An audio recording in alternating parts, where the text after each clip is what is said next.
राते देरो में खानगी बैंक खिलाफ बरसात घर मुतासिर माण्हुनि जूं दाहूं एमसीबी बैंक इंतजामिया मैसेज अचण बाद बे पैसनि लाइ रुलाए थी।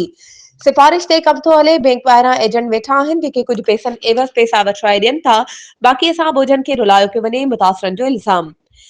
हुकूमत सिंध तरफ़ां बरसात मुतासिर माण्हुनि जे घरनि जी तामीर लाइ मंज़ूर कयल रक़म सरसो तरफ़ां मैसेज अचण बाद रक़म जी वसूली लाइ एमसीबी बैंक ॿाहिरां बीठल माण्हुनि अली हसन, नबी बख्श, सियाणी ख़ातून, हमीदा ख़ातून, माहिर बख्श ऐं ॿियनि इहो इल्ज़ाम हयो त एमसीबी बैंक इंतज़ामिया जी ॿीठी पॉलिसी आहे ग़रीब मिसकीननि लाइ अलॻि त असर रसूख़ रखंदड़ वारनि लाइ ॿियो मैसेज अचण बाद पहिरियों, ॿियों ऐं टियों किस्त वठण लाइ बैंक अॻियां वेही वेही वापसि हलिया था वञूं।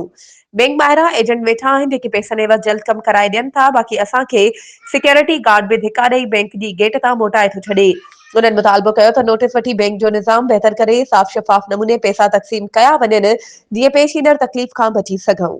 वधीक ख़बरुनि ऐं अपडेट्स जे लाइ असांजे चैनल खे सब्सक्राइब कयो ऐं हा, बेल आइकन खे प्रेस करण न विसारजो त जीअं असांजी हर नई अचण वारी वीडियो तव्हां ताईं पहुची